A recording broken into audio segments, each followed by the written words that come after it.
नारायणं नमस्कृत्यां नरं चैव नरोत्तमं देवीं सरस्वतीं व्यासं ततो जयमुदीरये। नष्टप्रायेषु भद्रेषु नित्यं भागवत सेवया भगवती उत्तम श्लोके भक्तिर्भक्ति नैष्ठकी। विजय के साधन स्वरूप इस श्रीमद् भागवत का पाठ करने सुनने के पूर्व मनुष्य को चाहिए वह श्री भगवान नारायण को, नरोत्तम नारायण ऋषि को, विद्या की देवी माता सरस्वती को तथा ग्रंथकार शिला व्यासदेव को नमस्कार करें। भागवत की कक्षाओं में नियमित उपस्थित रहने तथा शुद्ध भक्त की सेवा करने से हृदय के सारे दुख लगभग पूर्णतः नष्ट हो जाते हैं और उन पुण्य श्लोक भगवान में अटल प्रेम भक्ति स्थापित हो जाती है जिनकी प्रशंसा दिव्य गीतों से की जाती है।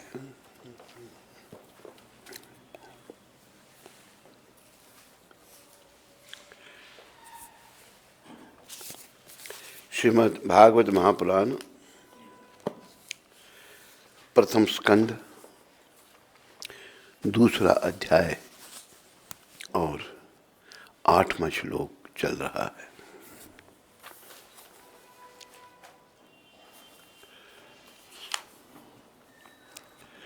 श्लोक इस प्रकार है। धर्मः सुनिष्ठितः पुंसां विश्वक्सेन कथा सुया नोत्पाद ये जयति रति श्रम एव ही केवलम। मनुष्य द्वारा अपने पद के अनुसार संपन्न की गई वृत्तियां यदि श्री भगवान के संदेश के प्रति आकर्षण उत्पन्न ना कर सके तो वे निरी व्यर्थ का श्रम ही होती है। तो ये बड़े ही विचारने की बात है। आप सब इस बात का ध्यान रखो, इस संसार में हम सब कर्मों के अनुसार आए हैं, अलग अलग शरीर धारण किए हैं। कोई अमीर बना, कोई गरीब बना, कोई गोरा बना, कोई काला बना, कोई ऊंच बना, कोई नीच बना। ये सब हमारे कर्मों का खेल। जैसे भी हम यहाँ हैं, आए हैं, हमारा एक ही काम है कि भगवान के प्रति, श्री कृष्ण के प्रति हमारा आकर्षण उत्पन्न हो, भगवान के प्रति हमारा आकर्षण बढ़े। अगर ऐसा नहीं होता, हम जो कुछ भी कर रहे हैं सब बेकार है। सब लोग कुछ ना कुछ कर रहे हैं, पर काम वो ठीक है जिसके करने द्वारा हमारा भगवान श्री कृष्ण के प्रति आकर्षण बढ़े। क्योंकि ये जो शरीर भगवान ने हमको बड़ी कृपा करके दिया है,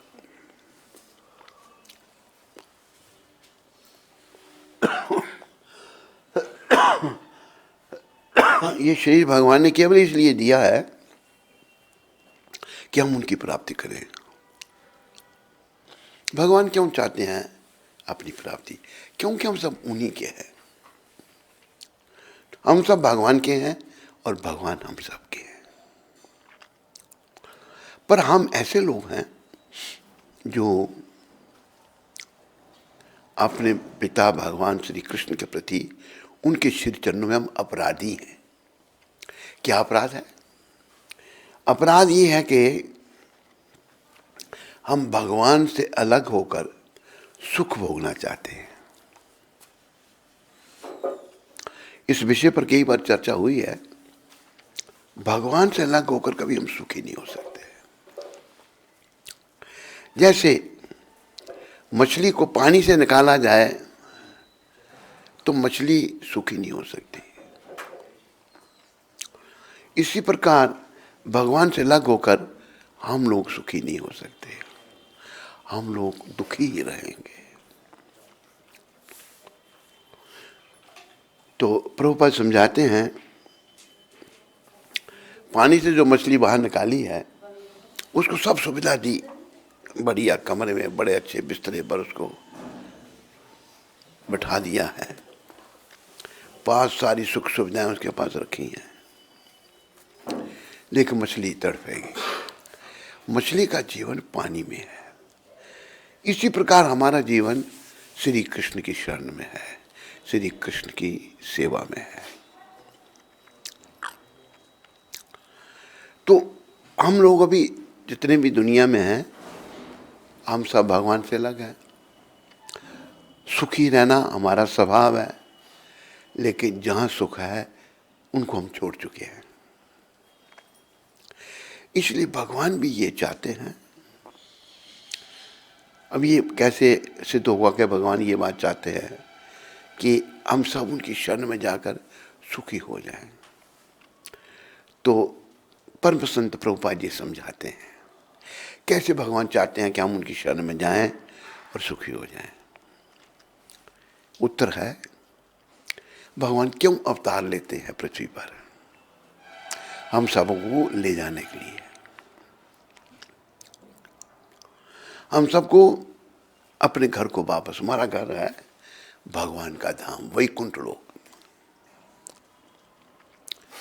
भगवान हर युग में आते हैं और समय समय, नहीं तो उनको क्या आवश्यकता यहाँ आने की। भगवान का दुनिया में आना ऐसे होता है जैसे जेल में, कारागार में देश का प्रधानमंत्री जाता है देखने के लिए, भाई जो कैदी हैं उनका क्या हाल चाल है। ऐसे ही भगवान पृथ्वी पर आते हैं, पर भगवान का लक्ष्य है हमको यहाँ से ले जाना। तो यहाँ करके वो विविध लीलाएं करते हैं। जैसे दामोदर महीना चल रहा है और इसी महीने में ये लीला हुई थी जब माता यशोदा ने उनको रस्सियों से बांध दिया था। तो समय समय पर भगवान आते हैं और समय समय पर वो अपने प्रभुपाद जी जैसे महान भक्तों को भेजते हैं। भगवान के भक्त भी बहुत कार्य करते हैं। जैसे प्रभुपाद जी ने तो ऐसा कार्य किया तो कोई सोच नहीं सकता। कल के दिन ही वो धाम को चले देंगे, 17 तारीख को, आज 18 तारीख है। तो भगवान हमें लेने के लिए आते हैं। खाली संदेश ये है कि हम सब भगवान के साथ जाने के लिए तैयार हो जाएं। एक और उदाहरण दिया है। सर्दियों के दिन अभी आ रहे हैं, सर्दियों के दिन हैं, उदाहरण जो दे रहे हैं हम। सारे घर वाले बाहर धूप में बैठे हुए हैं, बड़ा अच्छा लग रहा है। धूप में बैठकर, मीठी मीठी धूप है, परिवार के लोग बाहर बैठे हैं। उसी परिवार का एक सदस्य पीछे अंधेर कोठड़ी में घर में बैठा हुआ है। जब उसको पता सब लोग बाहर बैठे हैं तो वो अंधेर कोठड़ी में बैठा हुआ है। हमारी गति ऐसी है कि सब लोग बाहर हैं धूप में और हम अंधेर कोठड़ी में हैं। अंधेर कोठड़ी में ना धूप है ना कोई हवा है, अज्ञानता से पड़े हैं वहां पर। तो ये संसार एक अंधेर कोठड़ी की तरह है और भगवान की शरण, सर्दियों में धूप अच्छी लगती है, धूप में बैठना है। तो हम लोगों को भगवान की शरण में जाना है और हमारे जीवन का कोई उद्देश्य नहीं। और भगवान के बारे में वल्लभाचार्य वो बता रहे हैं कि भगवान कैसे हैं। उनकी एक एक बात का उन्होंने वर्णन किया है।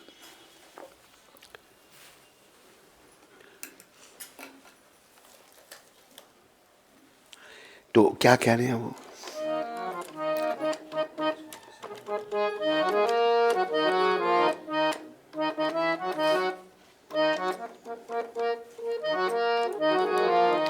अदरम मधुरम वदनम मधुरम नयनम मधुरम हसितम मधुरम अधरम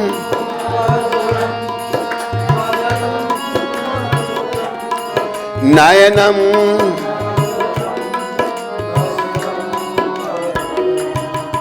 हृदयम मधुरम गमनम मधुरम हृदयम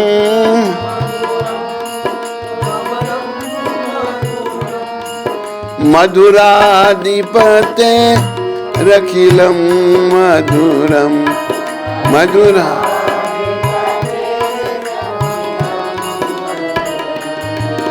वचनम मधुरम चरितम मधुरम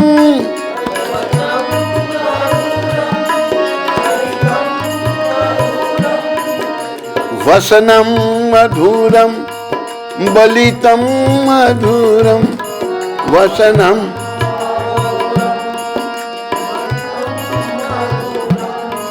चलितम मधुरम भ्रमितम मधुरम चलितम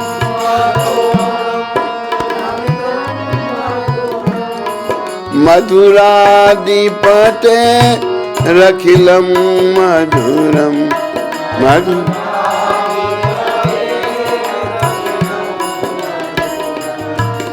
वेणुर मधुर रेणु मधुरा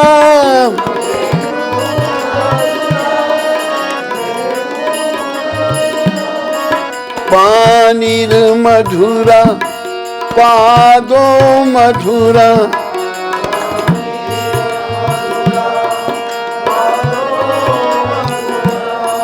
नृत्यम मधुरम सख्यम मधुरम नृत्य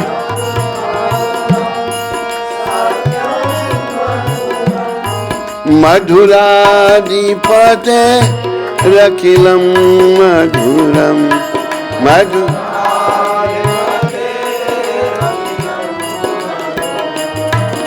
गीतम मधुरम पीतम मधुरम गीत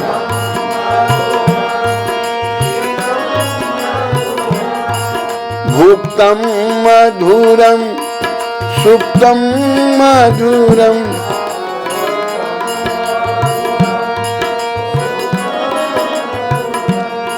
रूपम मधुरम तिलकम मधुरम रूपम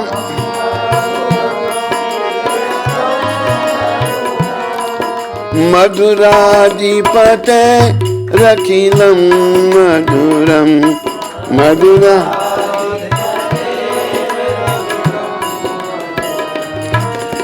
करणम मधुरम तरणम मधुरम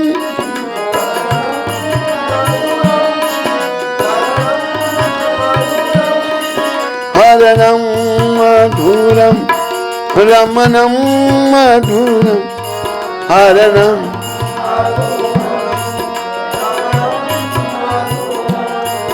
वमितम मधुरम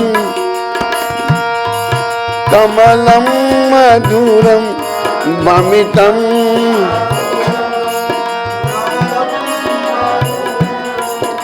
मधुराधिपते रखिलम मधुरम मधुरा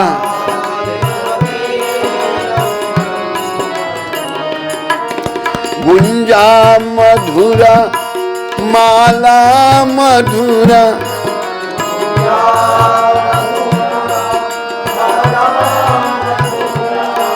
यमुना मधुरा बीची मधुरा यमुना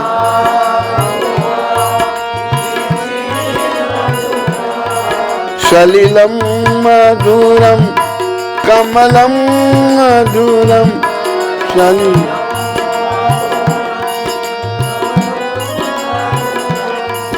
मधुराधिपते रखिलम मधुरम मधु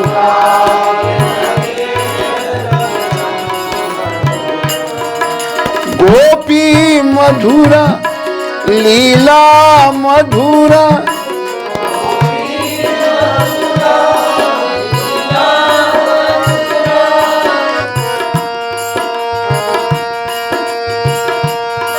दृष्टं मधुरं शिष्टं मधुरं दृष्टं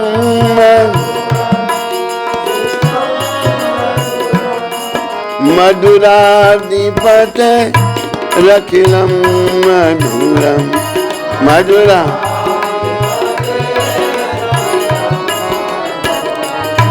मधुराधिपते रखिलं मधुरं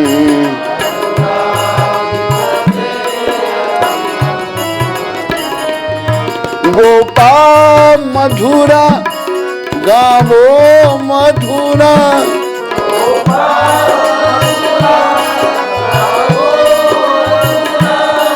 यष्टिर मधुरा सृष्टिर मधुरा यष्टि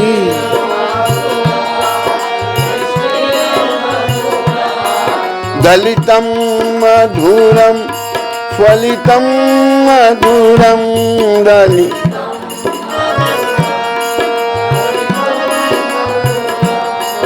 मधुराधिपते मधुरं मधुरं मधुराधि रखिलं मधुरम् अधरं मधुरं वदनं मधुरम् अधरं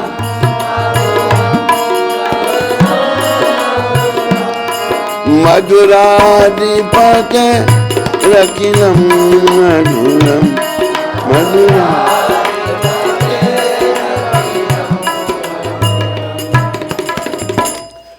संत जो हैं भगवान के बारे में बता रहे। अरे बोल इसका अनुवाद भगवान श्री कृष्ण, ये मधुराष्टक है। भगवान श्री कृष्ण का जो कुछ भी है ना सभी मधुर है, बहुत आनंद देने वाला है, मधुर। तो अधरम मधुरम वदनम मधुरम नयनम मधुरम हसितम मधुरम। भगवान जो हैं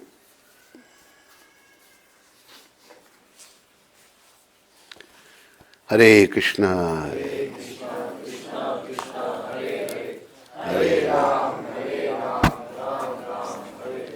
हरे कृष्णा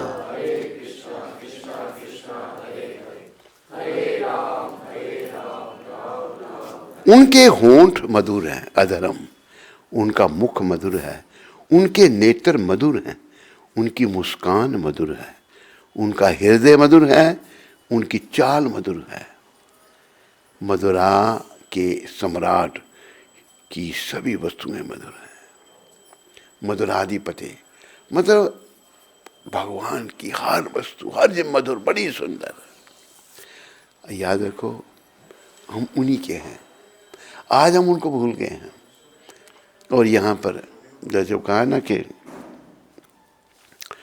सुमरिन बिन गोते खाओगे, क्या लेकर तुम आए जगत में, क्या लेकर तुम जाओगे, सुमरिन बिन गोते खाओगे। तो भगवान का सुमरन भजन भक्ति नहीं की तो भवरूपी सागर में गोते खाने पड़ेंगे। और प्रभुपाद जी का संदेश है हम भवरूपी सागर में गोते ना खाएं, हम सुखी रहें, आनंद से रहें। आनंदम बुद्धिवन, आनंद बस आनंद भगवान की शरण में। उनके शब्द मधुर हैं, उनका चरित्र मधुर है, उनकी पोशाक मधुर है, उनके उधर के मोड़ मधुर हैं, उनकी गतिविधियां मधुर हैं, उनका भ्रमण मत करना, घूमना मधुर है। मधुरता के सम्राट की सभी वस्तुएं मधुर हैं। उनकी बांसुरी मधुर है। भगवान इतनी सुंदर बांसुरी बजाते हैं।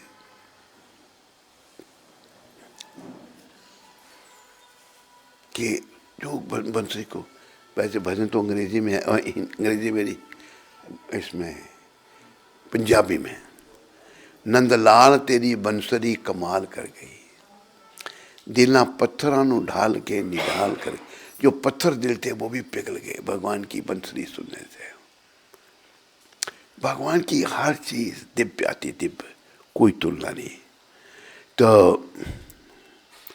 उनकी बांसुरी मधुर है, उनके पाँव की रज मधुर है।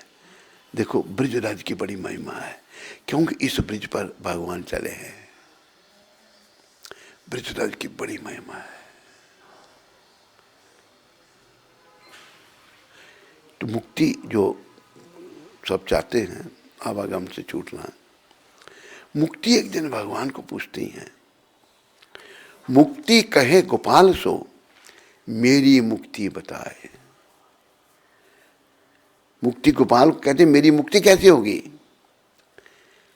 तो ब्रिज रज उड़ मस्तक लगे, मुक्ति मुक्त हो जाए। ब्रिज की रज जाएंगे, मुक्ति का भी उद्धार हो जाए। ये ब्रिज की महिमा, ब्रिज रज की इतनी महिमा है, क्योंकि इस राज्य में परमपिता चले हैं। और ये वैसे ब्रिज जो है ये गौलोक धाम का ही अंश है। जब भगवान आते हैं पृथ्वी पर तो अपने धाम को भी साथ लेते हैं, लेकिन ये वही धाम है जो गौलोक धाम, लेकिन हमें क्यों नहीं दिखता? हमारी आंखों में दोष आ गया है। एक बात मुझे याद आई कि यहाँ हरिदास जी थे, बहुत बड़े भक्त। तो उनके शिष्य थे, गायक क्या नाम था उनका? तानसेन। तो एक दिन तानसेन बहुत अच्छा गाते थे, कहते वो हरिदास जी के शिष्य थे। अकबर को जब सुना, अकबर ने सुना भाई इतना सुंदर, और राग मल्हार गाते तो बारिश आ जाती थी, दीपक राग गाते तो दीपक जल जाते, इतना मतलब। अकबर बड़ा प्रसन्न हुआ, उसने कहा भाई मैं तुम्हारे गुरु जी से मिलना चाहता हूँ। बोले प्रयास करेंगे, वैसे मिलते नहीं वो किसी को। भेष बदल कर अकबर और तानसेन आए, गुरु जी के पास गए, प्रणाम किया गुरु जी को यहीं वृंदावन में। कहा अकबर आपके दर्शन करना चाहता है। अकबर आए, उसने प्रणाम किया, प्रभावित हुआ। महापुरुष के पास बैठने से ही आदमी को अच्छा अनुभव होता है कि बेकार जो कामुक लोग होंगे, विषय विकारी लोग होंगे, उनके पास बैठने से मन ऊबता है कि मैं कभी कब उठ के यहाँ से जाऊँ। लेकिन हमने ये अनुभव किया है, प्रभुपाद जी के पास जब हम बैठते तो बहुत अच्छा लगता था बड़ा, क्योंकि उनसे अच्छी वाइब्रेशन आ रही हैं, अच्छे परमाणु आ रहे हैं। अकबर को बड़ा अच्छा लगा बैठकर उनकी संगत में हरिदास जी की। तो अकबर कहते महाराज कोई सेवा बताओ। कह नहीं सब ठीक है, महाराज सेवा बताओ। तो बोला कि एक घाट जो है, जो वृंदावन में घाट है, जो गंगा के किनारे, एक घाट की जो है कुछ सीढ़ियाँ टूट गई हैं, उनको ठीक करवा दो। अकबर सोचना क्या मेरे को सेवा बताई, मैं राजा इतना बड़ा क्या सेवा बता रहे हैं। क्या गया जब तो उन्होंने असली वृंदावन के क्या देखा, वो घाट जो है वो रत्न जड़ित है, दुनिया की दौलत लगाने से एक सीढ़ी नहीं बन सकती। अकबर ने जब देखा हो कहते हो मेरी पूरी बादशाही इसमें लग जाए तो ये घाट ठीक नहीं हो सकता। फिर पता लगा ये तो ये वृंदावन संत देख सकते थे। हम जो दूषित आंखों वाले हैं हम इसको साधारण देखते हैं। वृंदावन बड़ा दिव्य है, ये गोलोक धाम जैसा ही है।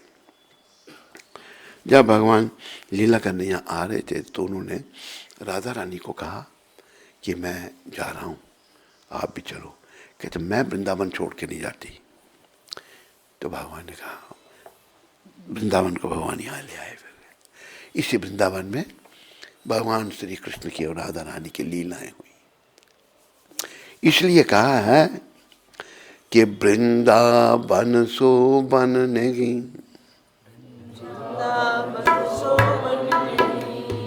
नंद गाँव सो गाँव,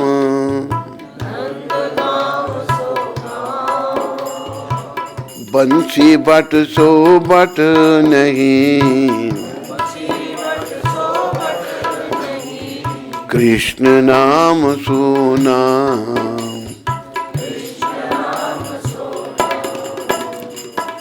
वृंदावन जैसा वन नहीं है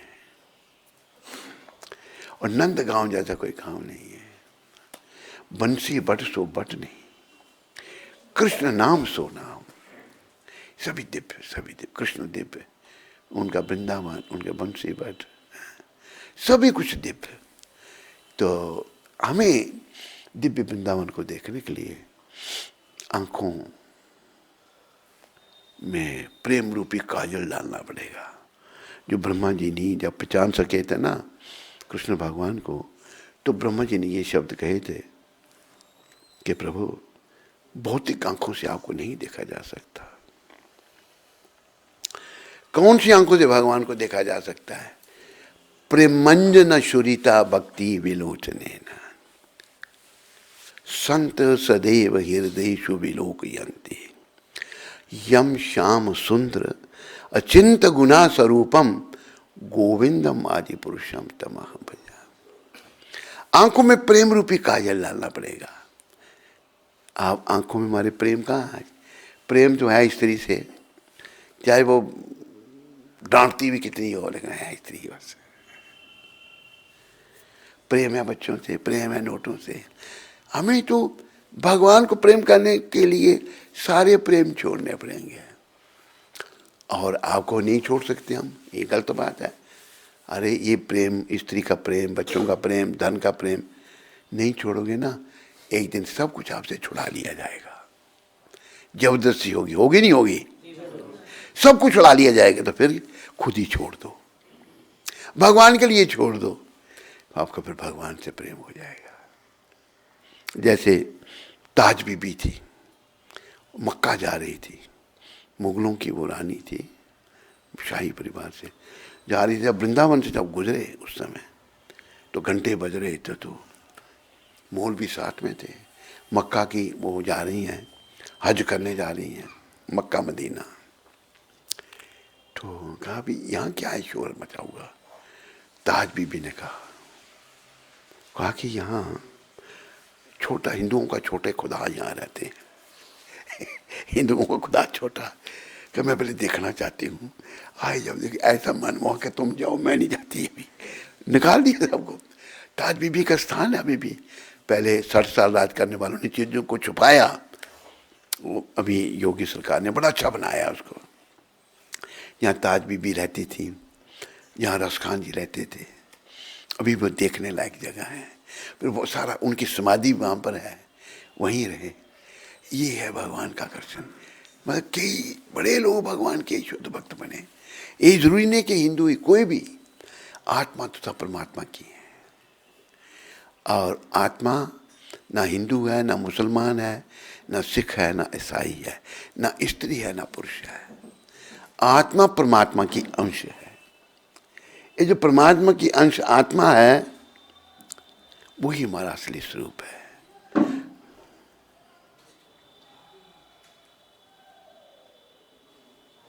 और इस आत्मा को हमने परमात्मा से मिलाना है। अभी नहीं मिलाएंगे ना, तो फिर इस आत्मा को कई शरीर बदलने पड़ेंगे, जन्मने के चक्कर में जाना पड़ेगा। पुनरपि जननम पुनरपि मरणम पुनरपि जननी जठरे शयनम। अभी देखो,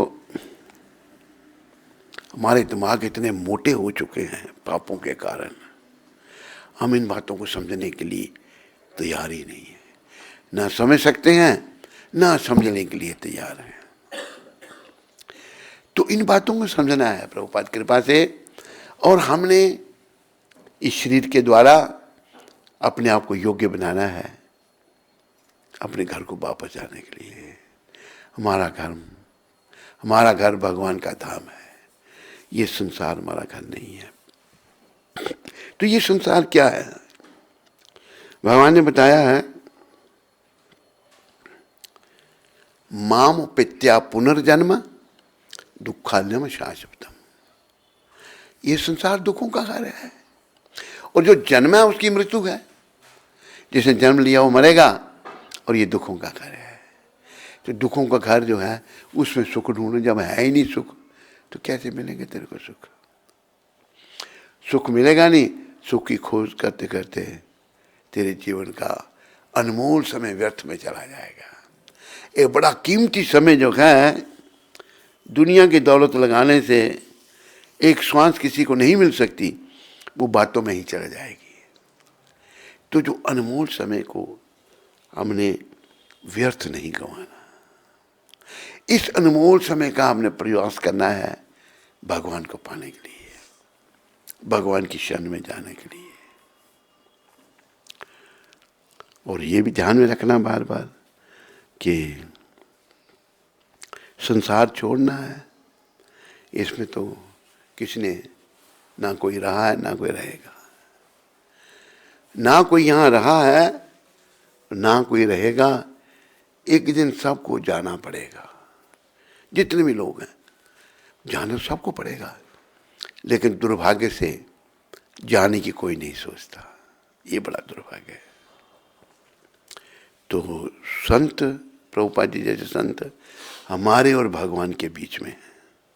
ऐसे संत हमको भगवान के से मिलाते हैं, भगवान के विषय में बताते हैं। और भाग्यशाली आत्माएं जो हैं वह संतों का आशीर्वाद पाकर मार्ग पर चल पड़ती हैं, और वो बड़े गंभीरता से अगर चलती हैं तो आत्माएं भगवान को प्राप्त कर लेती है। ये जीवन का उद्देश्य और कोई जीवन का उद्देश्य नहीं है। कोई भी हमने समझ रखे हैं सारी मलिन मन की उपज है। तो भगवान जो हैं उनका सब कुछ मधुर, उनका गायन मधुर है, उनके वस्त्र पीले वस्त्र भगवान पहनते हैं ये भी मधुर हैं, उनका जो खाना मधुर जो खाते हैं, उनका शयन करना मधुर है। भगवान अगर सोते हैं वो भी बड़ा सुंदर है, उनका सौंदर्य मधुर है, उनका तिलक मधुर है। मधुरता के पति की सभी वस्तुएं मधुर हैं, उनके कार्य मधुर हैं। भगवान के कार्य जो भी करते हैं उनका मुक्ति प्रदान करना मधुर है। अभी देखो चोरी करना अच्छा नहीं है, लेकिन भगवान चोरी भी करते हैं ना, इस रूप में भी उनको पूजा जाता है। भगवान भक्त को कहते हैं, भक्त भगवान को कहते हैं माखन चोर। खराब नहीं लगता ऐसे किसी को चोर कह के देखो, लेकिन भगवान को पूजा जाता है इस नाम से। अभी देखो कि युद्ध हो रहा हो, युद्ध में से अगर कोई भाग जाए तो उसको जो है कायर कहा है। भगवान भी भाग गए थे युद्ध से, जब जरासंध से युद्ध हो रहा था तो भगवान का नाम पड़ गया रणछोड़। बोलो रणछोड़ राय की उसमें ही पूजा जाता है भगवान। अरे भगवान जो भी करते हैं ना उनकी लीला है, क्योंकि वो दिव्याति दिव्य हैं, उनका हर कार्य दिव्याति दिव्य है। तो ऐसे जो भगवान दिव्याति दिव्य हैं उनके चरणों में मन को लगाना है, बस ये समझो आप। इस संसार से दुख रूपी संसार से मन को हटाना है, और जो दिव्याति दिव्य भगवान हैं उनकी श्री चरणों में मन को लगाना है, बस ये संदेश है। यही संदेश लेकर प्रभुपाद आए थे, और प्रभुपाद जी ने सारी दुनिया को ये संदेश दे दिया। और ये जो प्रभुपाद का संदेश है विशेष करके भारतीयों के लिए है। क्यों? क्योंकि भारतीय लोग जो हैं विदेशियों की ओर बड़े आकर्षित हैं, बहुत आकर्षित, विदेश में जाना चाहते हैं। कोई विदेश से आकर तो भाई ये तो फॉरेनर रिटर्न है, वो तो क्या क्या मुंह काले किए इसने, वो नहीं किसी को दिखता। फॉरेनर रिटर्न, विदेशों में जाकर लोग कोई धर्म कर्म थोड़ा रहता है उनका। एक बात बहुत पहले शायद सुनाई थी, हमें एक व्यक्ति मिला पंजाबी, मिलाने वाले भी पंजाबी थे। तो पंजाबी शर्मा जी थे, तो मेंबर बन के $1111 दिए थे उन्होंने। एक दिन कहीं हम प्रचार के लिए जा रहे थे, जो हमारे वक्तव्य में ले जाते थे, उनकी धर्मपत्नी भी थी। तो कहती है, माता कहती है, महाराज वो जी उनको मेंबर बनाया था आपने, उनका यहाँ काम है, आप देखेंगे। मैं कोई नहीं, चलते हैं, मेंबर बने थे, चल गई। तो उस शर्मा जी क्या बेच रहे हैं वहाँ पर? बर्गर। बर्गर क्या है कि डबल रोटी, बीच में क्या रखा जाता है? बीफ, गाय का मांस। गाय का मांस बीच में रखकर बेचा जाता है, ऊपर नीचे से डबल रोटी। मैंने पूछा, शर्मा जी ये क्या करते हैं आप? गौ मांस बेच रहे हैं? शर्मा जी कहते हैं असी कड़ा कटने, कट्टा कटाया लिया बिच रख के बेच देने। ओह, ऐसा बताया कि 7 प्रकार के लोगों को एक ही जैसा पाप लगता है। पशु को पालने वाले का, पशु को कसाई को बेचने वाले का, काटने वाले का, मांस बनाने वाले का, खाने वाले का, 7 प्रकार के लोगों को एक जैसा पाप शास्त्र में होता है। ये हालत हो जाती है। अभी पंडित जी जहाँ मांस बेच रहे हैं, गौ भी गाय का मांस बेच रहे हैं, उनके बच्चे भी खाते हैं, वहाँ बर्गर खा रहे हैं। तो ये वहाँ हालत होती है, जाकर बिल्कुल परलोक अपना खत्म कर देते हैं लोग। परलोक जाने की, परलोक सुधारने की कोई आशा वहाँ नहीं रहती। और कई लोग देखिए बड़े उल्टे सीधे काम करते हुए, वहाँ ऐसा वातावरण है कि लोग बुराइयों में लगने के लिए मजबूर हो जाते हैं, बुराई करनी है। और उन्हीं बुराइयों की ओर हम भारतीय लोग आकर्षित हैं। प्रभुपाद जी ने ये समझाया, भाई जिनकी ओर तुम आकर्षित हो उनमें कुछ नहीं है। मैं कृष्ण कृपा से उन लोगों को भारतीय संस्कृति में ला रहा हूँ। प्रभुपाद ले आए और वो इतने आगे, जीवन पहले जैसा भी था, भक्ति में लगे, वो बड़े भाव से भक्ति कर रहे हैं। ये एक प्रभुपाद जी की कृपा थी। प्रभुपाद जी हमें बचाना चाहते थे कि हम लोग नरकों में जाने से बचें। विदेशियों की ओर आकर्षण या विदेशियों की तरह रहना खाना क्या जीवन है। हम अफ्रीका में जब थे तो वहाँ का एक व्यक्ति, उसको मिले थे, डॉक्टर था, वो अमेरिका शिफ्ट होना चाहता था। तो पहले देखने के लिए गया वो अमेरिका, उसकी जान पहचान के कुछ थे। तो गया जब उनके घर में, तो वो लोग टीवी देख रहे थे, कोई सीरियल चल रहा था। वो आया बेचारा इतनी दूर से, उसको ना किसी ने पानी पूछा, ना कुछ खाना, कुछ नहीं, टीवी देखने व्यस्त हैं। वो देखता रहा, बोला ये लोग यहाँ आकर इतने बदल जाते हैं, इनमें कुछ शिष्टाचार ही नहीं। और फिर वापस आया, कहते मैं कभी अमेरिका नहीं जाऊँगा। उसने ये निर्णय किया, मैं गया तो भारत जाऊँगा या अफ्रीका में रहूँगा। इतने लोग बेकार हो जाते हैं, लोगों में कोई शिष्टाचार रहता ही नहीं। ये वहाँ का कल्चर है। लड़की कहती है बाप को, dad I want to marry this boy. बाप कुछ नहीं कह सकता। लड़कियां खुद खसम चुन रही हैं, आज एक के साथ, कल दूसरे के साथ, परसों तीसरे के। भारत में भी आ गया, और हमारी भोली भाली लड़कियां भी ऐसा कर रही हैं। वो बेचारी फिर परेशान हो जाती हैं और गुंडे बदमाश छोड़ के चले जाते हैं। वो बेचारी क्या करे फिर अभी। तो ऐसा बुरी हालत, हमारा कल्चर को बड़ा बर्बाद कर दिया गया। लेकिन मैं आपको ये कहना चाहता हूँ, भगवान श्री कृष्ण के अनन्य भक्त प्रभुपाद जी आए हैं, उनकी शरण लेकर के, उनके पद चिन्हों में चल के बचो, अपने कल्चर को बचाओ और दुनिया को भी बचाने का प्रयास करो। ये संदेश है। तो भगवान की मधुरता का वर्णन हो रहा है। भगवान के कार्य मधुर हैं, उनकी मुक्ति प्रदान करना मधुर है, उनका चोरी करना मधुर है, उनकी जल क्रीड़ाएं मधुर हैं, उनका अर्पित करना मधुर है, उनकी निस्तब्धता या शांत रहना मधुर है। मधुरता के इस सम्राट की सभी वस्तुएं मधुर हैं। उनका गुंजा बैरी का हार मधुर है, उनकी पुष्पमाला मधुर है, उनकी यमुना नदी मधुर है, उनकी लहरें मधुर हैं, उनका जल मधुर है, उनके कमल मधुर हैं। मधुरता के सम्राट की सभी वस्तुएं मधुर हैं। उनकी गोपियां मधुर हैं, उनकी लीलाएं मधुर हैं, उनका संयोजन या समलिन मधुर है, उनका भोजन मधुर है, उनकी प्रसन्नता मधुर है, उनकी शिष्टता मधुर है, या शिष्ट व्यवहार मधुर है।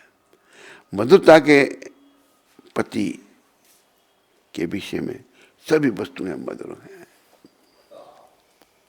उनके गोप मधुर हैं, उनकी गायें मधुर हैं, उनके कर्मचारीगण मधुर हैं, उनकी सृष्टि मधुर है, उनका कुचलना या रोंदना मधुर है, उनका लाभदायक या सफल होना मधुर है।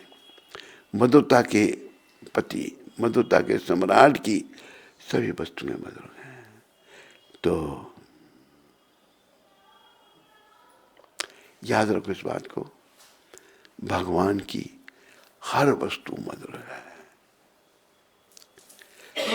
तो ऐसे जो मधुराधिपति हैं, उनके प्रति हमने अपना आकर्षण उत्पन्न करना है, उनके प्रति आकर्षित होना है। ऐसा काम करें कि हमारा आकर्षण भगवान की तरफ बढ़े, हमारा संसार से आकर्षण घटे और कृष्ण के प्रति हमारा आकर्षण बढ़े।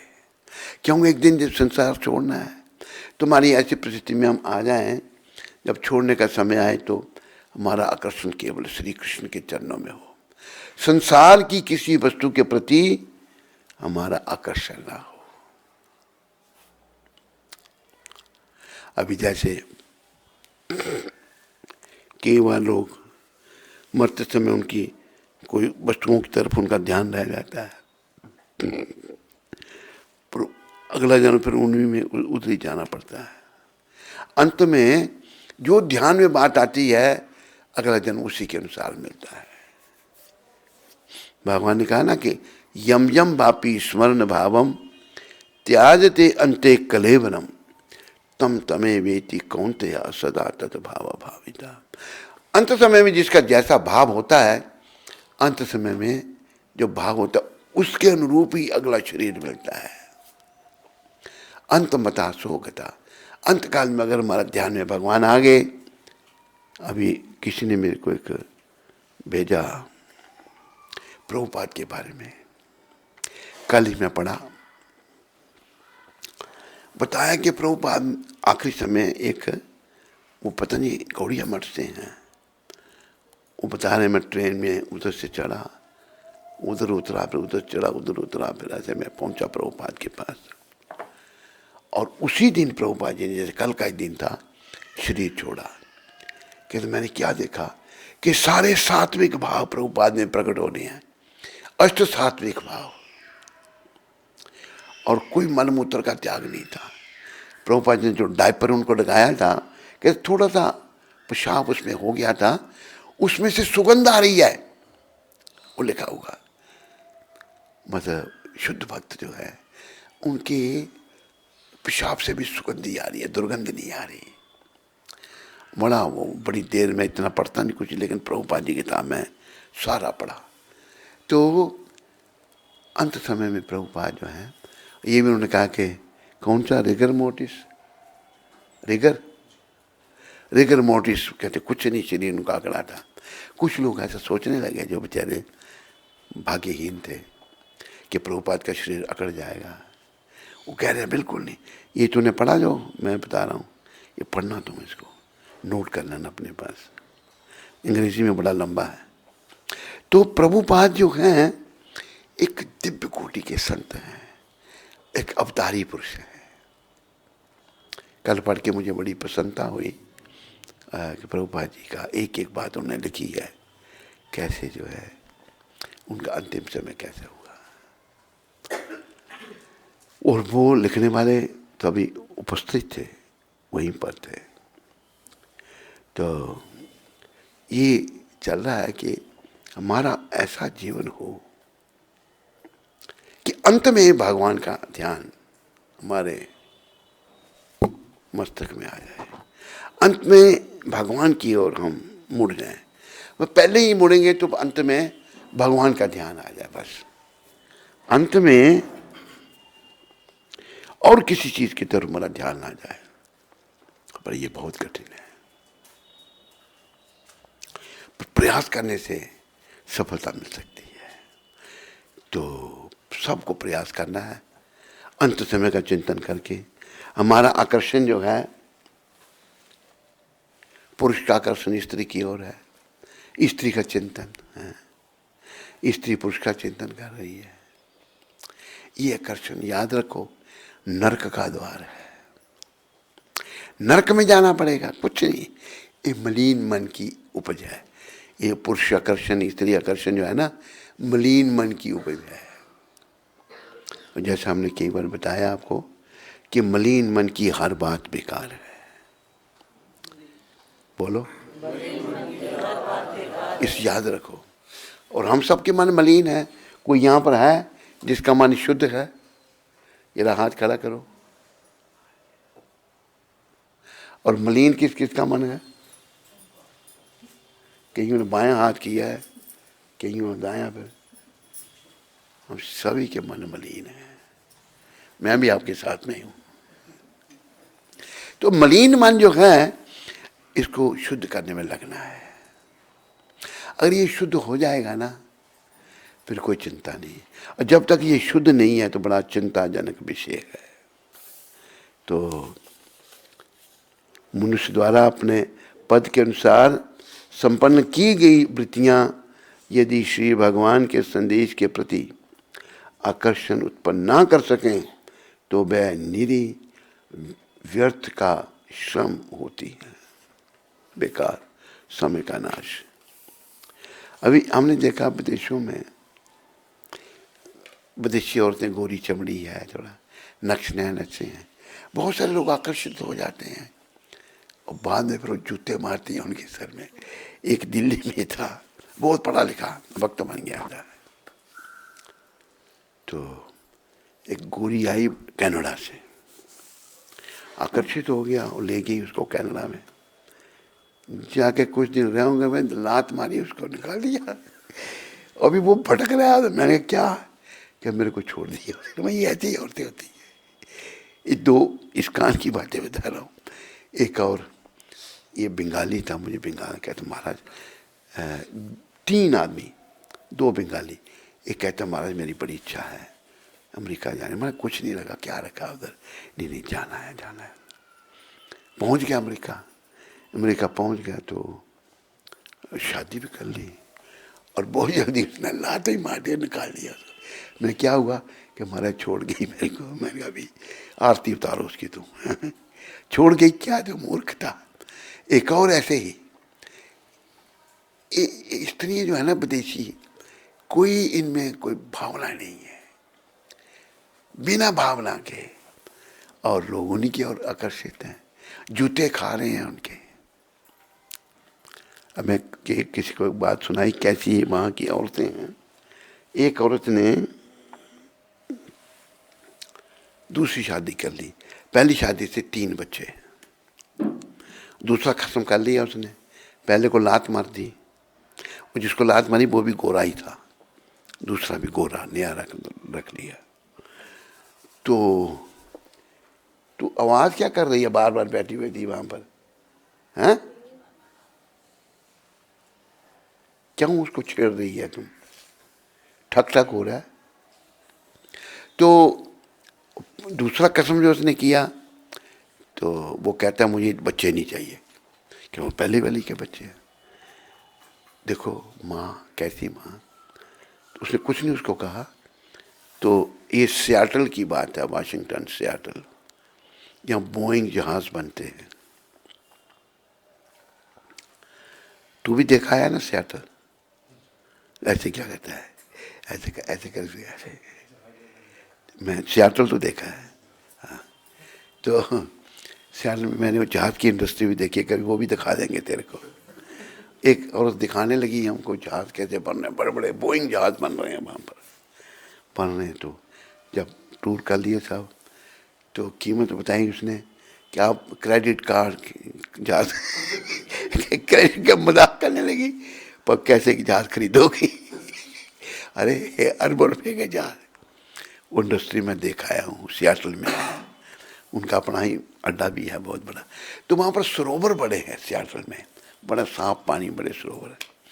वो उल्टा स्त्री जिसने दूसरा कसम कर लिया, पहले से 3 बच्चे, वो क्या करती है, बच्चों को कार में बिठाती है, 3 बच्चे छोटे छोटे हैं, कार में बिठा करके सरोवर के किनारे ले जाती है, कार को चलाकर सरोवर में डाल देती है बच्चों के साथ। तीनों बच्चे मर जाते हैं बेचारे। ये हालत है वहाँ की। फिर वो कार निकली, पकड़ी गई, फिर वो बच्चे मिले, डेड बॉडी मिली उनकी। ये वहाँ का कल्चर है। बड़ी गति खराब है और वो बड़ी तेजी से वो कल्चर भारत में घुस रहा है। ये जो 60 साल राज किया ना जिन्होंने, उन्होंने यही प्रयास किया। अभी जैसे मैंने आपको पहले ही बताया था, फिर बताता हूँ, कुछ नए लोग हैं। एक फ्रेंच डेलीगेशन आया था भारत में। उन्होंने वो पौंडीचेरी बच्चे फ्रांस के पास थी, फ्रेंच कॉलोनी थी वो, जगह जगह गए। तो जब जाने लगे तो हमारे माननीय प्रधानमंत्री जी से मिले, पहले प्रधानमंत्री जी से।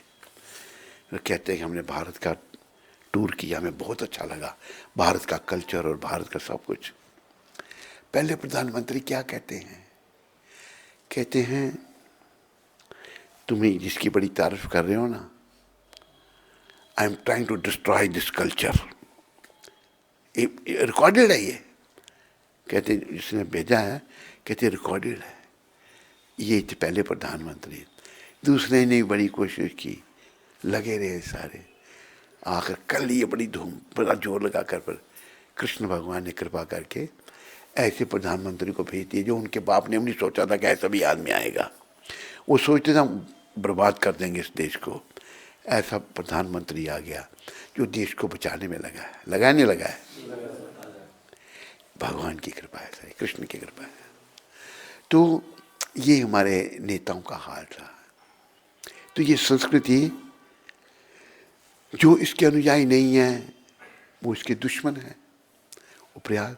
और यही संस्कृति है, बाकी सब कल्चर नहीं है। जानवरों का कल्चर है, पशुओं का जीवन है। सभ्यता भारतीय संस्कृति में सिखाई जाती है। जैसे मातृदेवो भाव, माँ देवता के समान है। पितृदेवो भाव, पिता देवता के समान। अतिथि देवो भाव, घर में अगर अतिथि आता है वो भी देवता के समान है। आचार्य देवो भाव, जो गुरु हैं वो भी देवता के समान है, उनको पूजने का योग है। ये हमारी संस्कृति है। तो अब जैसे हम अफ्रीका में तो सीखने को मिलता है। तो एक बड़े बड़े प्रेमी थे, बड़ा सहयोग किया उन्होंने। तो भोजन करते थे तो बिठा के लोगों को खिलाते थे। कहते हमारे बाकी जगहों पर बफे डिनर करते हैं, रख देते हैं, खाओ नहीं खाओ मरो। कहते बोफू डिनर, बफे नहीं बोफू डिनर। लोग कोई नहीं पूछता। अभी अपने भारतीय पूछते हैं, लो और लो। एक बार मुझे याद आ गया, प्रभुपाद जी को मैं भोजन करा रहा था बम्बई में, खा चुके थे। मैंने कहा प्रभुपाद एक चपाती और ले लो।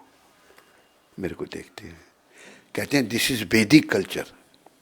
प्रभुपाद के शब्द हैं, ये वैदिक कल्चर है कि तुम पूछते हो, एक दूसरे का केयर करते हो। वेस्टर्न कल्चर में कोई किसी को नहीं पूछता, खाओ नहीं खाओ, मरो जियो, जैसे तुम्हारी इच्छा वैसा करो। तो ये वैदिक कल्चर बड़ा ही दिव्य है। प्रभुपाद आ गए हैं बचाने के लिए, और प्रभुपाद जी ने एक अच्छा प्रधानमंत्री भेज दिया है। ये लगा हुआ है बेचारा, खराबी तो बहुत हो गई है, पर आशा है कि धीरे धीरे सुधार होगा।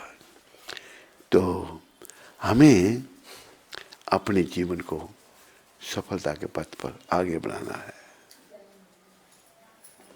तो हमें भगवान की ओर आकर्षित होना है, कृष्ण की ओर आकर्षित होना है। हमारे कार्य ऐसे होने चाहिए, चूंकि मूर्ख लोगों को ना तो आत्मा की कोई जानकारी होती है और ना ही इसकी कि वह शरीर तथा मन के विचार क्षेत्र के किस प्रकार परे है। फलस्वरूप वे अपनी अपनी वृत्तियों से संतुष्ट नहीं रहते। देखो, जो लोग मूर्ख हैं उनको आत्मा का कोई ज्ञान नहीं है। और सीधी सी बात है, आत्मा के बारे में समझने के लिए प्रभुपाद जी ने समझाया है। जब बॉस्टन यूनिवर्सिटी में लेक्चर कर रहे थे। पूछा, भाई मृतक शरीर और जीवित शरीर में क्या अंतर है? एक ने कहा मृतक में आत्मा नहीं है, जीवित में आत्मा है। प्रभुपाद ने फिर पूछा, भाई जरूरी क्या है, शरीर या आत्मा? कहते आत्मा। कहते उस आत्मा को जानने के लिए कौन सा विभाग है यहाँ पर इतनी बड़ी यूनिवर्सिटी में? आत्मा के पीछे। और भारतीय संस्कृति क्या है? 9वें अध्याय में क्या भगवान कह रहे हैं? अर्जुन, राज विद्या राजगुह्यम पवित्रम मिदम उत्तमम प्रत्यक्षाभागम धर्मयम सुसुखम कर्तम अव्ययम। अर्जुन, ये जो मैं गीता का ज्ञान तेरे को दे रहा हूं, इस सारी विद्याओं का राजा है। क्यों? इसमें आत्मा और परमात्मा का ज्ञान है, और उसको तू पा करके सुखी हो जाएगा। अब मनुष्य शरीर में पशु पक्षी आत्मा का, अभी जैसे आप मनुष्य बैठ के सुन रहे हो, हम यहाँ कुछ 10-15 कुत्तों को बुलाया, बैठो भाई आत्मा का चिंतन करेंगे, कर सकते हैं? वो उनमें क्षमता ही नहीं है। खाते हैं, सोते हैं, बच्चे हैं उनके, अपनी रक्षा भी करते हैं, लेकिन आत्मा परमात्मा का ज्ञान ये शरीर में ही हो सकता है। मनुष्य शरीर में आत्मा परमात्मा का ज्ञान, हम आत्मा है और हमने परमात्मा का ज्ञान करना है, आत्मा को समझना है, आत्मा को परमात्मा के साथ मिलाना है। तो आत्मा परमात्मा के साथ कैसे मिलेगी? जब हम परमात्मा संबंधी कार्य करेंगे, जब हम कृष्ण भावना से भावित हो जाएंगे। जीवन का उद्देश्य कृष्ण भावना से भावित होना, कृष्ण कॉन्शियस बनना। तो ये आत्मा का उत्थान करने की तैयारी है, ये मृत्यु की तैयारी है। अंत समय की 2 बातन को भूल मत, जो चाहत कल्याण, नारायण एक मौत को दूजे श्री भगवान। मौत की तैयारी कृष्ण भावना। जब कृष्ण भावना से भावित होंगे हम, कृष्ण मेरे हृदय में बैठे हुए हैं, उनका सिमरन चल रहा है, श्रवणम कीर्तनम विष्णु स्मरणम पाद सेवनम अर्चनम वंदनम दास्यम साख्यम आत्मा, जब ये चल रहा है, अंत समय आ गया, अभी उस समय ध्यान मेरा कृष्ण के चरणों में होगा। अब वो अभ्यास मैंने किया ही नहीं, अंत समय तो आना ही आना है, आ गया तो ध्यान जहाँ वहाँ कभी इधर जाएगा, कभी उधर जाएगा, इसमें जाएगा, उसमें जाएगा। ओह मैंने ये किया, मैंने वो किया, मैं पहले बड़ी सिगरेटें फूकता था, मांस खाता था, शराब पीता था, उसमें ही ध्यान जाएगा। तो जीवन काल में अगर ये काम हमसे हो गए हैं, तो मेहनत करके मन को हरि चरणों में लगाना है। और भगवान ने ये भी गीता में कहा है कि अपि चेतस दुराचारो भजते माम अनन्य भाग साधु रेव समन्ताव्या सम्यक व्यवस्थो ही सा। किसी ने कितना बड़ा पाप किया, दुराचारी है, जैसे हम दुराचारी हैं, और भगवान कहते हैं भजते माम अनन्य भाव से, और किसी को नहीं, मेरे को भजता है वो, उसको तुम साधु ही समझो। कितनी कृपा है भगवान की। कोई कितना भी पतित है, भगवान उसको भी कहते हैं मेरा भजन करता है, वो भी साधु है। भजते माम अनन्य भाग साधु रेव समन्ताव्या, उसे साधु समझो, सम्यक व्यवस्थो। क्यों? उसकी समझ अभी ठीक हो गई है, मेरा काम भगवान का भजन करना है, मैं तो भगवान का हूँ, मैं या ना ये शरीर हूँ ना इस संसार से हूँ। तो आप सब कृपा करके समझो, जीवन को सफल बनाओ और भक्ति में अपने आप को आगे बढ़ाओ। तो कार्तिक मास की आज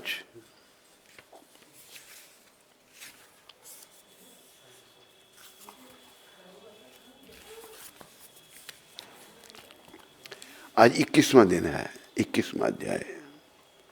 देवताओं द्वारा शिव जी की स्तुति। अब ब्रह्मा आदि देवताओं ने नतमस्तक होकर शंकर भगवान की बड़ी स्तुति की और कहा, हे प्रभु, आप प्रकृति से परे पर ब्रह्म और परमेश्वर हैं। आप निर्गुण निर्विकार व सबके ईश्वर होकर भी नित्य अनेक प्रकार के कर्मों को करते हैं। हे शंकर जी, हम सब ब्रह्मा आदि सब देवता आपके दास हैं। हे देवेश, हे शिव जी, आप प्रसन्न होकर हमारी रक्षा कीजिए। हे नाथ, हम आपकी प्रजा हैं तथा सदा आपकी शरण में रहते हैं।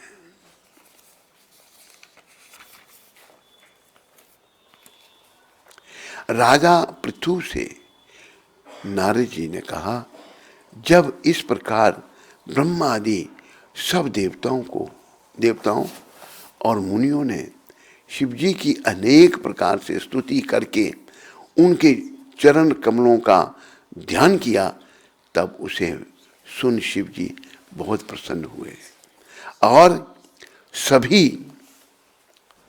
इंद्र आदि देवताओं को बहुत आशीर्वाद व वर दिया।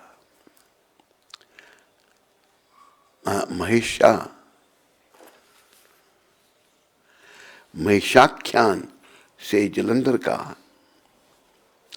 यह युद्ध चरित्र बड़ा पुण्यप्रद और सब पापों का नाश करने वाला है। जो इन दोनों आख्यानों को पढ़ेगा और सुनेगा वह सुखों को भोकर अंत में अमर पद को प्राप्त करेगा। बोलो दामोदर मास की, बोलो दामोदर भगवान की, बोलो शिव शंकर भगवान की, बोलो पार्वती माता की, बोलो गणपति दादा की, बोलो कार्तिकेय स्वामी जी महाराज की, बोलो नंदी जी महाराज की।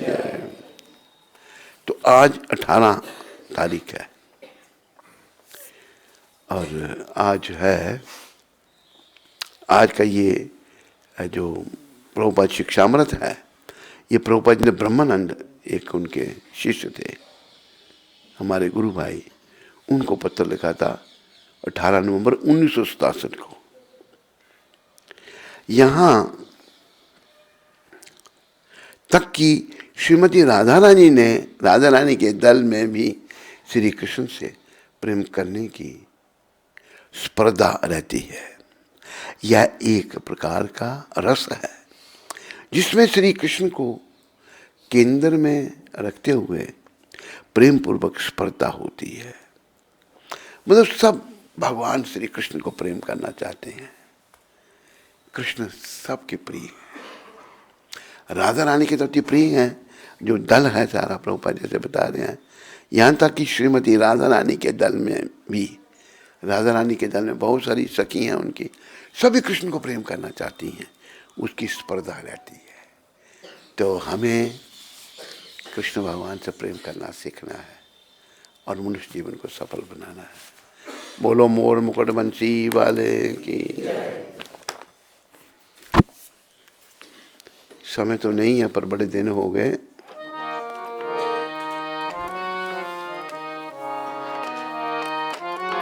हे गिरधर तेरी आरती गाऊं,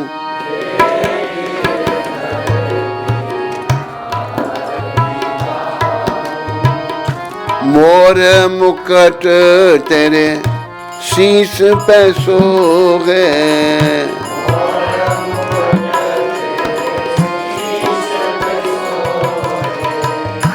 प्यारी बंसी मेरो मन मोहे,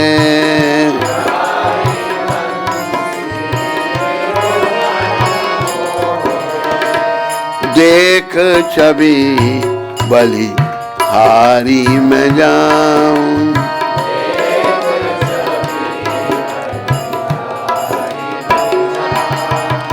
हे गिरधर तेरी आरती गाऊं,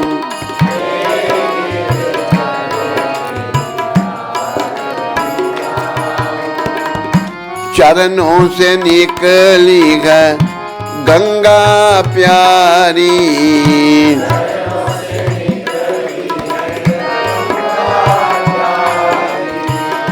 जिसने तारी दुनिया सारी,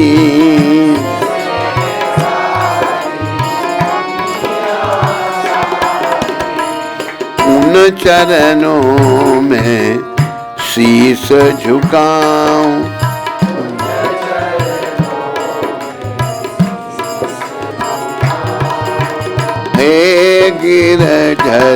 तेरी आरती गाऊं।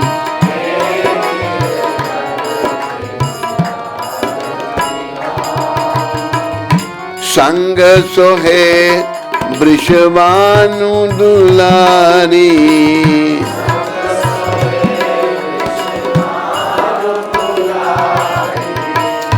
ललिता विशाख सखियां प्यारी,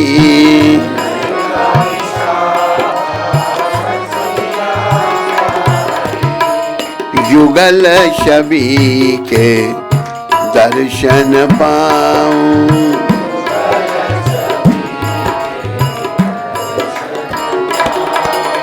हे गिरधर तेरी आरती गाऊं।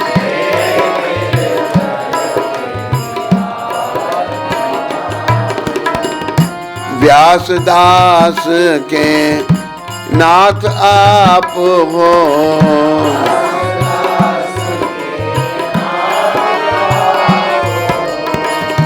सुख दुख प्यारे साथ आप हो।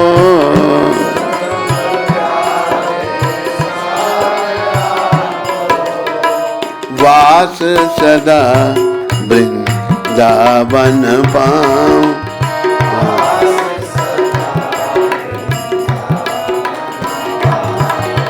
हे गिरधर तेरी आरती गाऊं।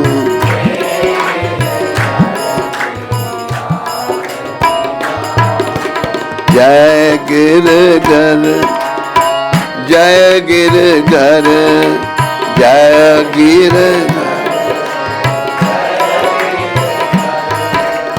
गिरधर गिरधर जय गिरधर, गिरधर गिरधर जय गिरधर, जय गिरधर जय गिरधर, जय गिरधर जय गिरधर। बोलो राधा गिरधर भगवान, बोलो मोर मुकुट बंसी वाले की।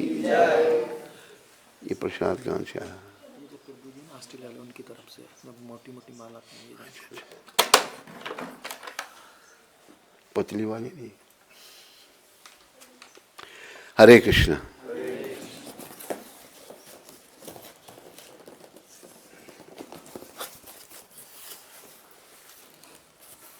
हाँ,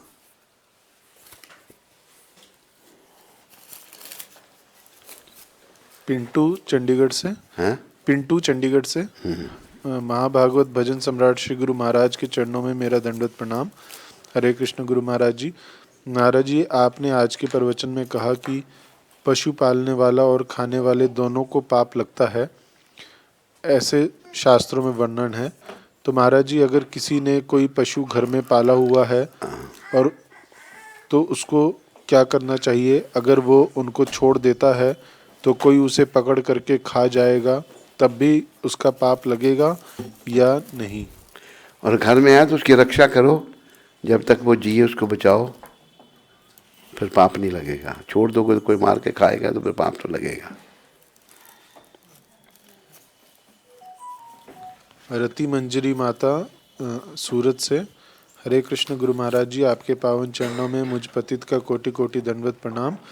अगर आपको ठीक लगे तो एक भजन खोल दियो सुनाने की कृपा कीजिए। आपकी पतित शिष्य।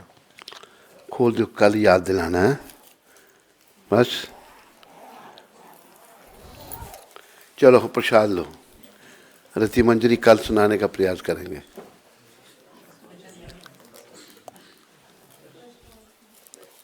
हाँ, I don't know how to hold this. महाराज जी, मुझे उत्सुकता है इस बात की, आप प्रभुपाद जी से कैसे मिले थे? हम जब पहली बार 2019 में आ रहे थे उधमपुर, तो हमारे शिक्षा गुरु ने बताई थी ये कथा, पर मैं थोड़ा भूल गई हूँ और तब से मुझे ये जानना था कि मैं कैसे भूल गई। तो हम कैसे मिले थे? हाँ, ऐसा है, ये सब डिवाइन अरेंजमेंट था कि हमारी बहन जो प्रभुपाद से हुई, डिवाइन अरेंजमेंट था। उसके पहले भी हम वृंदावन में साधु थे, फिर घर वाले ले गए थे, लेकिन जिसके साथ हम रहे वो ठीक नहीं था, हमें अच्छा नहीं लगा था।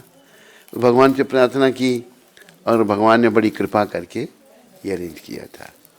बड़ी डिटेल है उसमें कैसे हम मिले थे, बहाने कुछ बने, ये सारी डिटेल मधुप्रिया भी बता सकता है। हाँ? अच्छा, और यही अब रहन बने क्या अपने की शादी होती रही है। मैं बोले मैं वृंदावन